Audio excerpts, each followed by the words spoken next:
Hi everyone.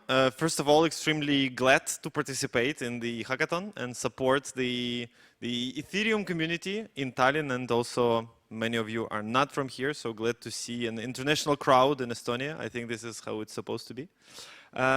So my name is Max. I'm originally from Ukraine. I'm professionally in the crypto industry since 2013, so way before the Ethereum. Was an amazing journey, right, for the whole industry, for me as a professional, and for the whole businesses as enterprises.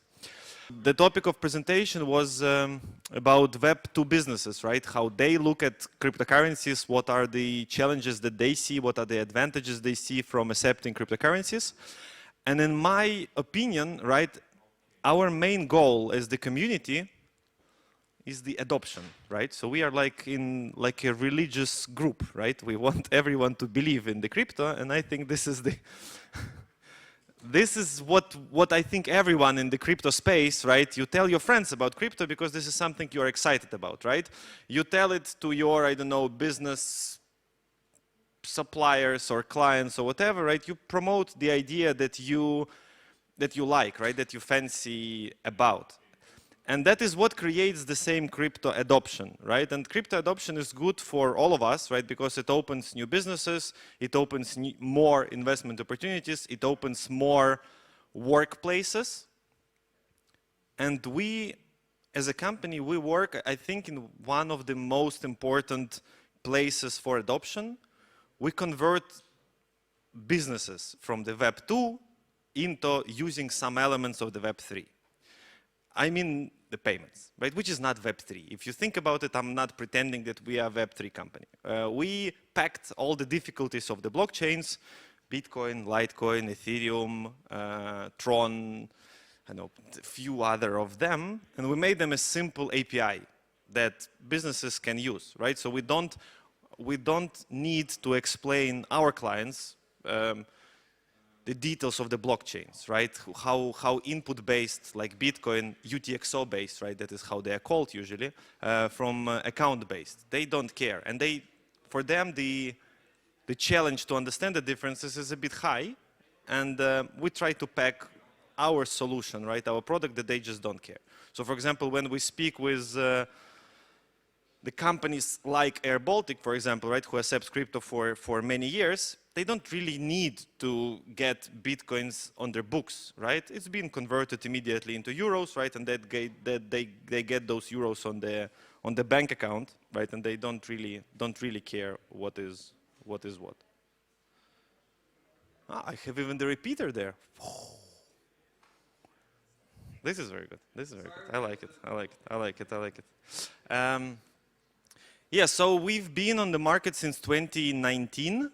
I will not be speaking a lot about us, right? I just want to show you some amazing statistics that we collected from researchers around the world, right? And the statistics that we see in our business, like usually our data, that represents the preferences of the customers who pay with cryptocurrencies. Because if you think about business which accepts cryptocurrencies, they don't really decide in which sort of currencies they are being paid. Yes, thank you very much. Thank you very much. It was amazing. Was amazing. Yes, okay. So let's get back into presentation, guys. If there is any chance not to make a lot of noises in that small room, it would be really great. Yes. Okay, we can start. So, guys, I will tell you a bit about what is the state of the crypto market. Basically collecting the researches, right? Who's an average crypto customer, crypto user, crypto owner, holder, investor, and so on. What are the regions that we see where cryptocurrencies are more adopted and more widely used? A few words about new crypto legislation. You remember 4 years ago, all the conferences introduced the new word, crypto regulation, right? And all the anarchists were like, is it the end of the industry or is it the start of the industry? So we're already quite far into this regulation, and we'll tell a few words about that. And why businesses accept cryptocurrencies in the first place, right? Why this is something that we are able to sell them even. So market capitalization, right now, I mean, you all know these numbers, right? This is not a secret. We are already in the trillions. During the last bull run, we almost hit 3. This bull run, 3 is still a bit ahead of us. But if you think about the economies, right, cryptocurrency space already bigger than some of the major economies. I don't have such a good sight, but I see that it's more than Spain. So we are speaking about few trillions now, and it's more than the cost, the worth of all the silver ever mined in the world, right? So we are already over silver. Bless you. So the market size. What do we think about the market size? Market size in our business is the payments. Of course, the worth of cryptocurrencies, it can continue to grow, and it probably will grow together with what? With adoption. We mostly look at our market, right? Our market are real economies, right? So businesses doing their business and customers buying something from that businesses. Would it be B2C? Would it be B2B? Would it be a software company, which is a business selling their services to other software companies? Or would it be clients like Air Baltic who are selling the tickets for the planes to the retail clients? This is all economy.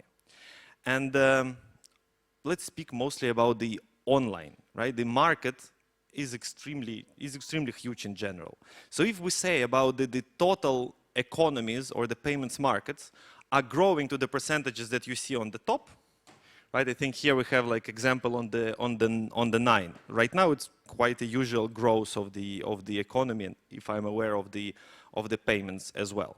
And on the right side, I know this table is a bit confusing. I also spent some time to understand it. It is from the report made by some clever guys from Bing Ventures, together with the Alchemy Pay, who's probably our competitor. So on the right side, you see the penetration of crypto in the payments. Usually, if we speak about the companies who work with more young and techy clients, their adoption is somewhere between around 3%.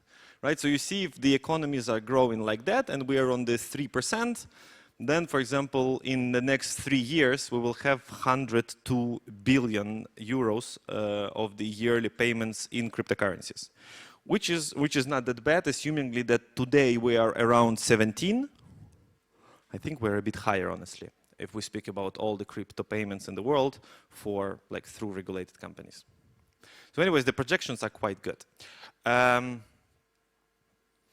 I mean, about the market, you know everything about the market, right? There are plenty of cryptocurrencies, plenty of blockchains, plenty of assets, plenty of tokens. Nothing really to speak about here. What we see, and this is quite surprisingly to those who are in the industry maybe for a year or 2 or 3, people use Bitcoin for payments. This is unbelievable. I know how confused all of you are. So basically, in the number of transactions, we have 62% of our transactions happening in Bitcoin, which is slow and expensive cryptocurrency in fees. So it should not be used by the payments industry, but it is. In the transaction volume, though, Bitcoin is much lower, right? So let's just quickly look at the number of transactions, right? So Bitcoin is the first one. The stable ones, USDC, USDT on different blockchains is only 15%, then Litecoin, and then Ethereum. I mean, of course, Ethereum mostly used by the Web3 guys, for whom it's more like a native sort of token on the Ethereum blockchain. Then transaction volumes, stables are winning because all the B2B transactions are happening in the stable coins. Most of the settlements that businesses really want to settle are happening in the stables. So the volumes in the stable coins are much higher. Bitcoin is still quite big, 20%. The customers, right? We see that the crypto adoption, speaking about the amount of people who hold cryptocurrencies, is growing all the time. Right now, according to the research, we are approximately on 500 million. So if we continue in the same pace, right, in the next 5 years, it will be 25% of the population, which is not that bad. I know that in the Northern Europe, as well as maybe Central Europe, the adoption is much lower. Right? I study in Sweden at the Stockholm School of Economics, and most of my classmates, they are what? Owners of the businesses, managers of the businesses, high executives in the businesses, and they pretty much have no idea what is Bitcoin and how it works. Right? So it shows that in our world, in our bubble, we tend to see adoption much higher than it is in reality.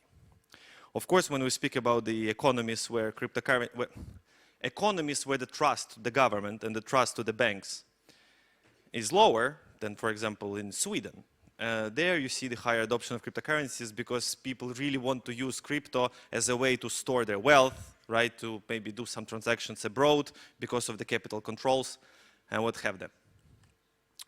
So who are these crypto customers? This is again from the research, from one of the researchers, and it says that worldwide 54% of the crypto customers are male, but Estonian research shows that even less. Honestly, if you ask me, it's mostly male. Unfortunately, I'm happy to see a lot of beautiful ladies in the room, but this industry has the, yes, glad to see everyone. Thank you very much for being in the industry. So basically, software, as well as businesses, mostly dominated by male for some reason, and I'm happy to see that our industry still shows the results that it's pretty much, we have a balance, let's say so. So let's hope it continues like that. So cryptocurrency customers, who are they? We all know that those are not older people, so to say, but I mean, we are older people to some people. So worldwide, we would say that people below 35 is the majority of the people who really work with cryptocurrencies, and the same is fair for Estonia, although it's going even higher, up to 44 years as the group here. Occupation, I mean, it's not a secret, of course, everyone who is into technology, who is into the financial sector, for whom cryptocurrency is more native, right, and they understand much quicker what blockchain is, what transactions are, what tokens are, and so on. So it's not a secret, right, that those are highly educated people, which is, of course, glad to be on these events. You happen to speak with a lot of intelligent people. Regions, again, right, we see that Europe is not really there. And Africa is not there for another reason, but adoption in Africa is growing right now relatively quickly. So with Africa, we don't have a lot of adoption because of the access to technologies and some places to the internet. And in Europe, basically, people don't see reason to even learn about Bitcoin because they know that their euro on their bank account will be okay. So US is adopting crypto because they had a lot of marketing, right, because of the Coinbase and FTX, so they're pretty much aware of what cryptocurrency is. Latin America, huge problems with the currency stability. A lot of the people working abroad because salaries are much lower than, let's say, in US or in European Union, so it's a lot of how you call it when people send money abroad or from abroad? Remittance, exactly, thank you very much. I mean, Eastern Europe, pretty much the same reasons, right? Real problems with the currencies, the capital controls, and so on. China, India, statistics show that they are huge in crypto. Honestly, I don't believe that. I think these statistics doing something wrong. I don't really see a lot of adoption in India or China in our businesses, at least. So this is, I would argue that research probably not that great. Again, adoption by regions, nothing interesting to see here really. Regulation. When we were speaking with bigger clients, let's say 2-3 years ago about cryptocurrency, one of their concerns was, is it really legal? I mean, will we really have problems with our banks, with the tax authority, with the government, and so on, if we work with cryptocurrency? Finally, from last year, it started in European Union, cryptocurrencies are legal. Any businesses can work with cryptocurrencies. It still will require some time for their banks to really be okay with businesses using cryptocurrency, because right now what we hear that some companies don't work with crypto because their banks, who they use for non-cryptocurrency related activities, still against for that businesses to even do something with crypto. This is a deeper AML reasoning, which I don't expect many of you to understand, but those banks are afraid that if cryptocurrency is somewhere in the financial flows of the company, it brings a lot of AML risks, right? And for big companies, especially listed ones, they love the word risks, right? This is an amazing excuse not to do everything because everything is risky, right? I mean, many of you are entrepreneurs here. I mean, for you, the word risk is probably, when someone is saying it's risky, for you it probably sounds like a joke, and it is in my opinion as well. Recently, Financial Inspection of Sweden issued the statement, the 4 reasons not to buy crypto, and I'm quoting, it says, investing in crypto involves high risk. And honestly, to me, it sounds like a joke because investing into anything is risk. Investment gives you the profit because you take risks, right? So something funny is happening with entrepreneurs lately. Okay, so different researchers show that merchants, in general, smaller startups and like growing businesses, they are interested to do something with cryptocurrencies and with blockchains because they see that there is some interest and demand happening on the market. MiCA should be completely implemented somewhere next year. So we expect that all European countries and all European businesses would be more freely to make their decisions to do something with cryptocurrencies, with blockchains and so on. Benefits of the MiCA, I mean, you can pretty much read from the slide. It creates an even rules for all businesses involved with blockchains and crypto in the European Union, having clear rules, clear regulations, real quite strict regulations for businesses providing any services, and it opens for our business a lot of doors, although on the negative side, I think it closes a lot of doors for the smaller companies who cannot afford this quite expensive regulation. It's not like the licenses are expensive. It's like the requirements to sustain those licenses, I mean, extremely expensive, right? Where I'm speaking about financial audits, about internal audits, compliance audits, the teams, MLROs, transaction monitoring, a lot of tools, travel rules, and so on, right? We are speaking about million or millions a year, which will be on the costs of running business just by running crypto business, right? And you understand if you have plus 1 million to your costs and you are running on the VC money, for you getting to the break even or showing a positive cash flows, quite hard. What motivates businesses to accept crypto payments? I mean, there are researchers which show that people who have cryptocurrencies, they don't mind to spend it sometimes online to buy some goods or services and so on. For example, I'm using cryptocurrency to fund the mobile phones, right? Because when I travel, I have a SIM card from Ukraine, I have a SIM card from Germany, I have a travel SIM card and so on.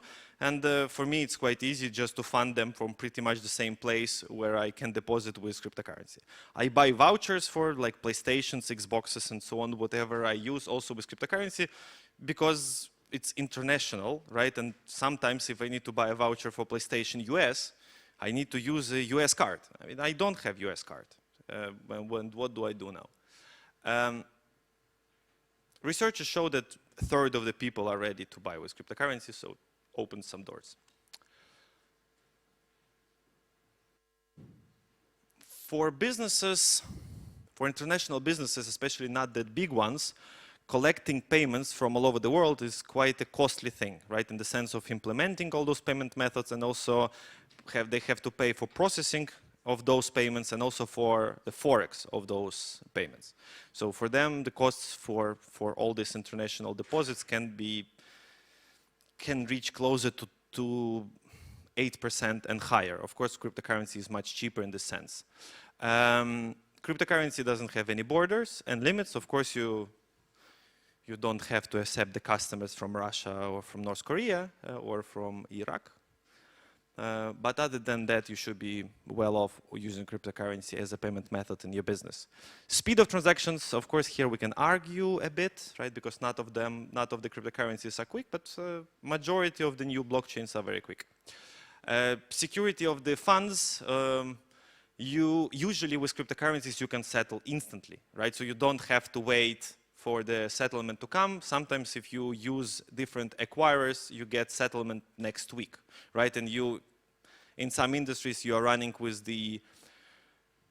rolling reserves, right? So you don't get all of your money, which of course, if you are a cash-intensive business, not a cash-intensive, but like a capital-intensive business, for you not getting the money for a week might be critical, right? If you need to pay your suppliers quickly. So the security is mostly handled by the speed of settlement. Usually cryptocurrency payment providers give you money straight away or as soon as you want. New customer base. This is, by the way, a very good selling proposition when we, as a bigger company, introducing crypto payments to the smaller businesses. We also can use our marketing leverage, right? Our marketing connections or the PR connections to do some promotions for those businesses. And of course, for all of us, when we hear that in our region there is a new merchant accepting crypto, what do? We try to support them, right? If they, for example, if we buy these services in general, we would go and try to buy them for crypto, right? To support the local ecosystem. I mean, Swift, of course, sometimes using cryptocurrency is just cheaper to move money, right? There is no gimmick, it's just a pure business decision that it's just cheaper and quicker. Companies that accept crypto already, right? We see Air Baltic here. I mean, glad to see the companies from this region, right, from Baltics, accepting crypto forever. We have the new joins, Ferrari, right, from the last year. I think this is a great achievement, not for any of us, but in general for the industry.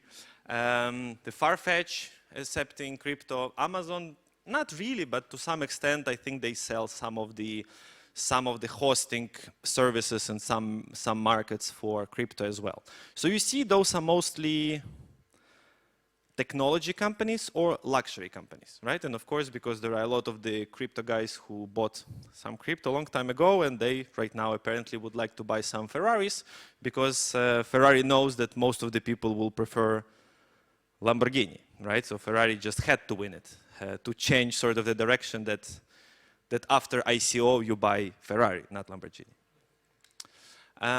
Adoption, these statistics is, I mean, it's arguable that many businesses are already ready to accept cryptocurrency. I don't think this is completely true, but it is improving, right? So we see that telecommunications and the high tech shows more interest in accepting cryptocurrencies, and I can confirm at least that software companies, technological companies, travel companies, and luxury companies are really more interested to receive crypto, and those are the clients that we usually get organically, right? We don't have to do a lot of effort selling them, they just come to us themselves and ask for the solution. Now a bit of advertisement block. I will make it really quickly, right? So how usually businesses select that provider, right? They usually ask how expensive is to set up. They are asking about the cost of integration in the sense of a payment. They ask about how easy it is to integrate, and they ask how easy is the process in general, right? How many documents will be collected and so on. So for businesses it's usually important, even if they look at crypto as a marketing, they need to assess the cost for that. Multi-asset support, this is important for businesses, of course. If 5 years ago you could just accept Bitcoin and it was enough, now just accepting Bitcoin is not enough, right? You need to have some selection of assets. They are all interested not to have any sort of price risk, right? So I see there are some open source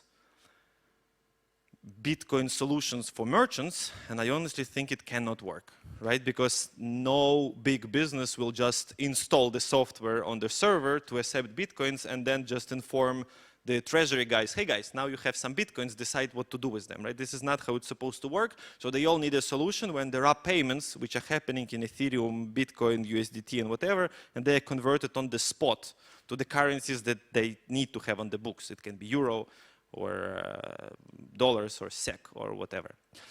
And then settlements, of course, this money has to be delivered to the business on the daily, weekly, monthly basis, whatever they want, and in a flexible way.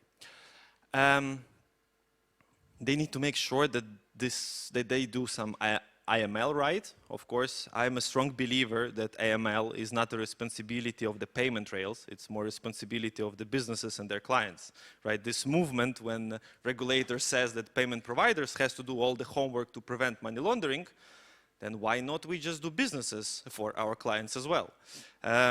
So honestly, what we can do really on the blockchain, we can check what are the sources of transactions, right? We can check through Crystal, through Chainalysis or some others to make sure that this money are not arriving from the darknet, not arriving from the sanctioned jurisdictions, sanctioned exchanges, and so on. And we incentivize our merchants also to have accounts on different solutions to pre-verify even some of the payments if this is something big.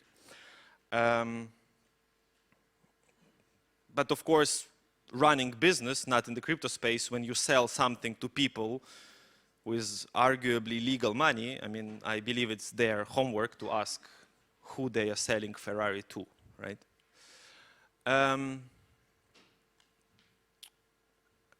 Businesses value support more than the price. So the moment you give credit and care for the client, you are happy to pay a bit of a premium. Right? We see this in our lives, right? Where, for example, we do some services. I don't know, we go to the hairdresser and whatever, and if you like the person who is doing you the hairdressing services, how they speak and how they do their job, you're happy to pay a bit more. If you have the salon who you call on Friday evening and say, oh, I have a date tomorrow, I need to do something, and they give you a slot on Saturday morning for increased price, you will accept it. Right? And that is what we see in the businesses. We see a lot of competition appearing, selling crypto processing services cheap, and we don't see this really working because having support in the language that they like in the time when they like is the key, basically, to be winning the market. We agreed with organizers for 2 questions maximum. So guys, if you have any questions, I'm open to answer.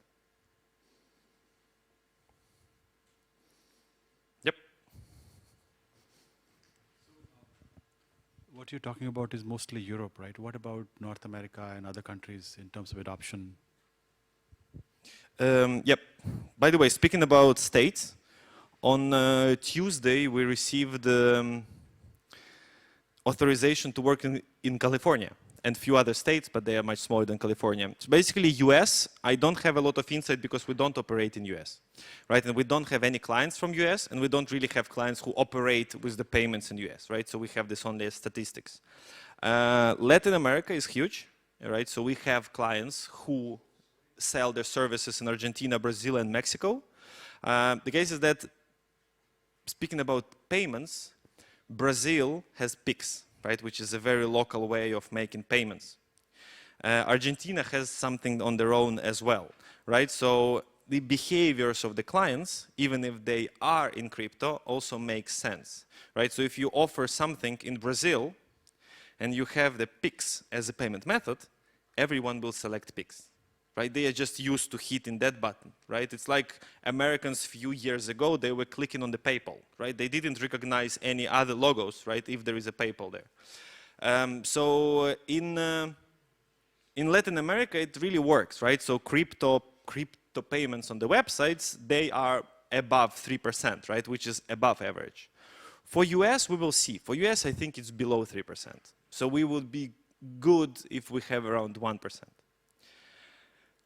But yeah, let's see. I think in US was hurt a lot by the crash of the FTX. I think the trust was really shattered to some extent. Anyone else?